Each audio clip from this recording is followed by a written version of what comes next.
Fala amigo investidor, bem-vindo aqui a mais um vídeo do canal Manual de Dinheiro. E no vídeo de hoje eu vou falar sobre diversificação de ativos. Então, quando eu vejo diversificação de ativos, vejo muitas pessoas falando sobre diversificar sempre, né, o máximo possível. E às vezes eu percebo que isso é feito um pouco sem critério. Então as pessoas às vezes não sabem qual o critério diversificar os ativos, né? Então, nada do que eu falar aqui é conselho de investimento, é só a maneira de como eu enxergo as coisas, como eu encaro a questão dos investimentos. Então, o que é diversificar um ativo? É você diversificar por região, você investir, por exemplo, fundos imobiliários. Você investe em fundos imobiliários localizados no Nordeste, no Sul, no Sudeste, Centro-Oeste, enfim, diversas regiões e diversas cidades diferentes. Então, você vai estar diversificando dessa forma. Então, quando você pega o seu patrimônio e dilui em diversos investimentos, você está, por um lado, se expondo a menos risco, obviamente, né? Porque você vai estar exposto a mais ativos, então um pode ganhar, outro pode perder, outro pode ganhar. Então, no final das contas, você tem um equilíbrio aí, né? Um menor risco de perda.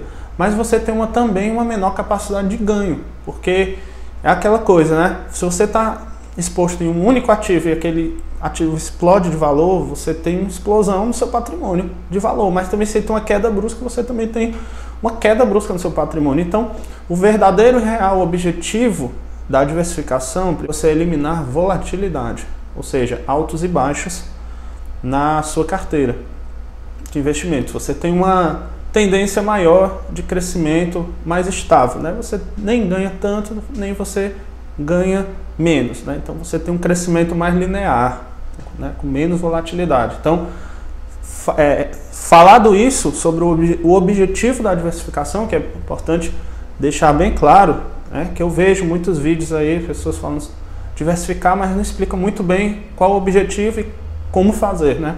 E como fazer, né? Eu estava falando sobre a questão das regiões, né? Fundos imobiliários, diversificar por diversas regiões.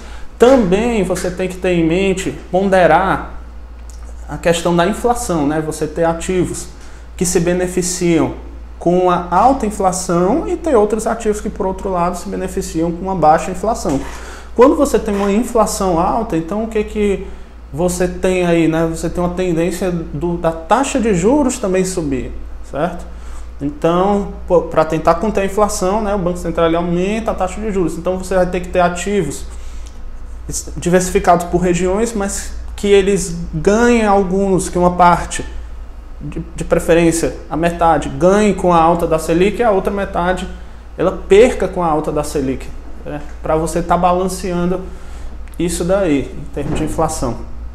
Você também tem alguns ativos, né, por exemplo, na questão dos fundos imobiliários. Eu estou citando fundos imobiliários porque é um tema que eu abordo muito no canal e também fica fácil de visualizar, né? Porque nós podemos ter imóveis em várias regiões, certo? Nós podemos ter fundos imobiliários que ganham com a alta da Selic, que é no caso fundos de papel que são indexados à Selic, né? Com a vantagem que fundos de papel, no caso dos fundos imobiliários, você não tem a incidência de imposto de renda, então você recebe aquele rendimento livre de imposto de renda. Já num Tesouro Selic, você tem que pagar um imposto de renda absurdo, né? Eles falam lá que rende tanto. Por exemplo, Tesouro IPCA+, ele vai render tal taxa mais o IPCA, e você vai ter que a rentabilidade. Não, calma, você vai ter o desconto do imposto de renda, que é altíssimo, principalmente se for no curto prazo, entendeu? Já no fundo imobiliário, não.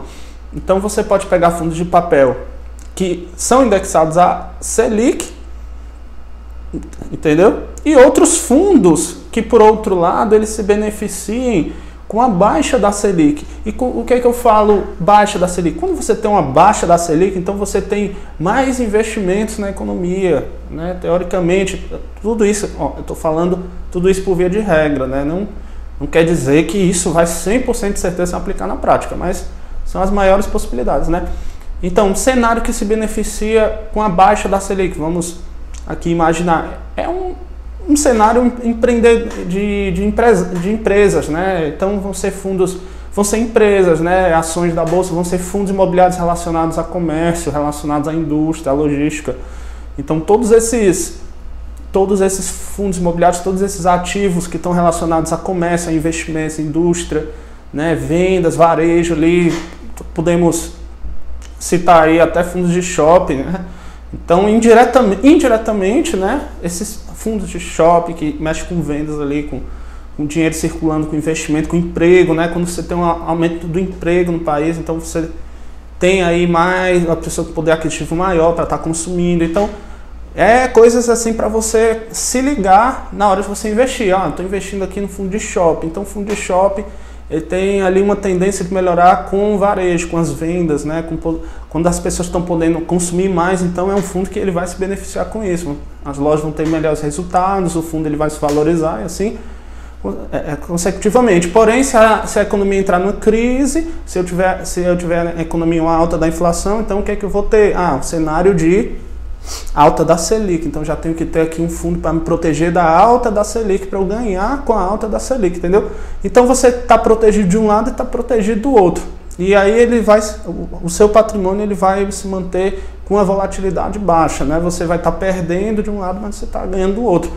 E isso sim é você diversificar, né? Você diversificar por região, você diversificar por indexadores, por cenários, pelo cenário positivo, cenário negativo da economia, e você está também, no caso do fundo imobiliário, diversificando por setores educacional, hospitalar, logístico, entendeu? Logístico, comercial, residencial, né? Diversos setores, né? Porque alguns setores eles absorvem mais rápido a melhora da economia, outros mais lento. Então, isso diversificar de maneira eficaz é isso, é você dividir o seu patrimônio igualmente. Primeiro de um lado com a alta da Selic e do outro com a baixa da Selic. Você está ganhando dos dois lados, está perdendo de um e ganhando de outro, ele está ganhando de outro e perdendo do outro, no final aquilo ali vai se equilibrar. E não primeiro fazer isso, e segundo lugar você também colocar investimentos em diversos setores diferentes, em diferentes estados, entendeu? E assim você vai ter realmente uma diversificação bem feita, no meu ponto de vista, tá? Bom, esse era um vídeo rápido aqui para falar sobre diversificação, eu espero que tenha sido claro, e se você gostou desse vídeo, por favor, deixe seu like, se eu esqueci de falar alguma coisa, então se você tiver alguma sugestão, eu sei que nós temos uma audiência de alto nível aqui no canal, então sempre vai ter aquela pessoa que vai poder acrescentar mais ou fazer alguma crítica construtiva. Enfim, se você tem algo a dizer, deixa aqui nos comentários. Valeu? Um abraço, até o próximo vídeo.